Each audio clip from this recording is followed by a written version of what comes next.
Yo, welcome to Physics with Vinay Uppal. Hi, I'm Vinay Uppal and I'm back for season 5, episode number 4 from the prediction series. For those who are new here, prediction series में मैं क्या करता हूँ? I bring to you out of the box questions which require out of the box thinking, जो last few years in JEE Advanced में थोड़े आते हैं. हर साल 2 या 3 क्वेश्चन या 1 2 3 क्वेश्चन आते हैं which are not found in coaching material and you may probably have never encountered it in your JEE study. So I try to bring that and I try to expand your thinking कि किस तरीके से you can think, किस तरीके से you can approach a problem. So I want to give you more types of approaches, more unique approaches that you may not have encountered earlier. So that is what we do in the prediction series. और आज के episode में we are going to do a question that involves SHM and rolling, right? ये question मैंने community post पर डाला था. I had put this question on the community post and I think सिर्फ 2 या 3 लोगों ने ही सही जवाब दिया. So if you have not seen the question before, I'm going to display the question and you can pause the video and try it out if you have not already done so. So let me just show the question and then you can take a look at the solution.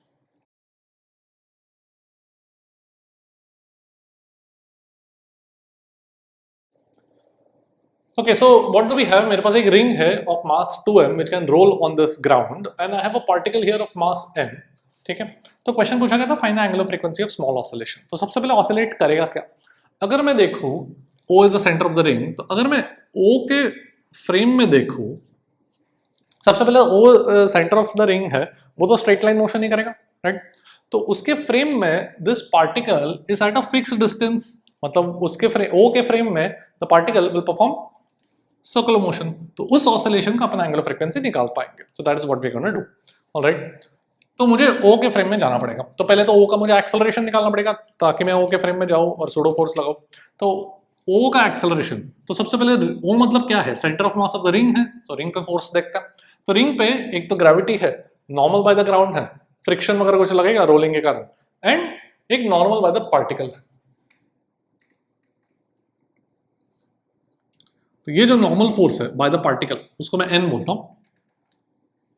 ये angle theta which is small.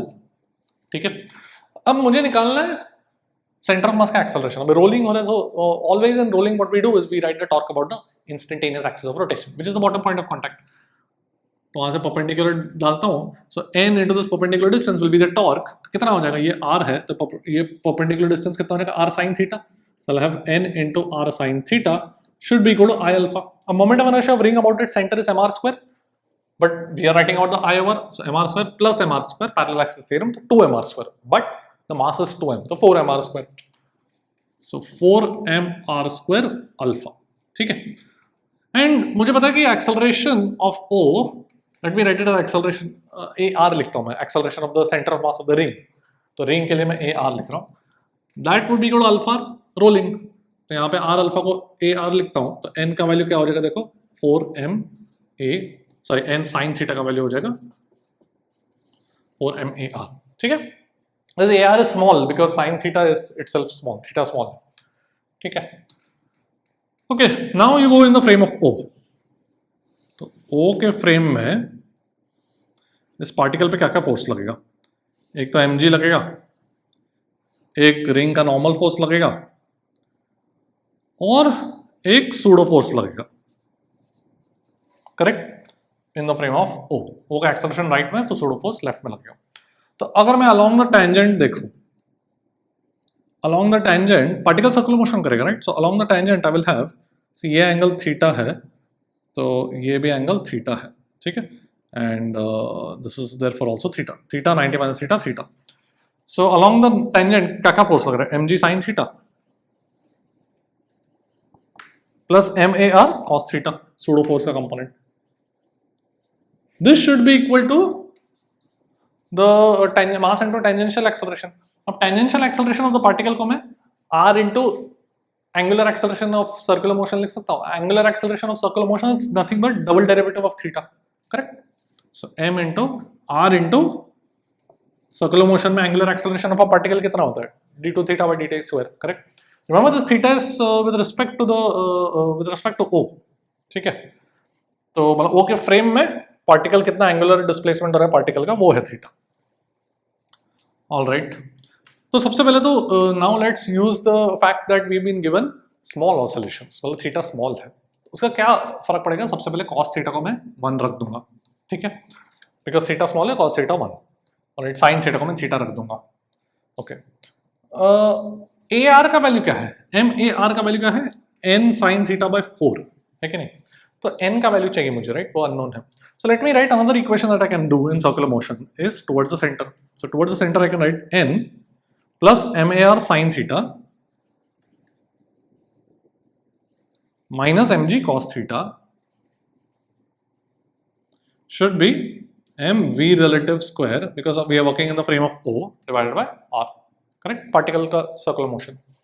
अब theta तो small है, correct, theta small है and AR itself is proportional to sin theta, so this is proportional to sin squared theta which is second order infinitesimal which we will neglect, तो ये चीज हम neglect करेंगे, infinitesimal into infinitesimal is negligible, मतलब neglected, ठीक है, cos theta को 1 रखूंगा and v relative, see v relative this is ये small oscillation में, मतलब मुझे पता है कि वो SHM करेगा, नहीं तो question doesn't make sense, so question में v relative itself is small, correct, because small oscillation है तो उसका जो स्पीड होगा वो भी स्मॉल होगा बिकॉज उसका एम्पलीट्यूड भी स्मॉल होगा, तो उसका square v relative square by r once again will be second order infinitesimal, तो उसको भी हम neglect करेंगे, alright। So this is a question which will teach, which is also teaching you what to neglect and what not to neglect in small oscillations, when the word small oscillations is present in the question।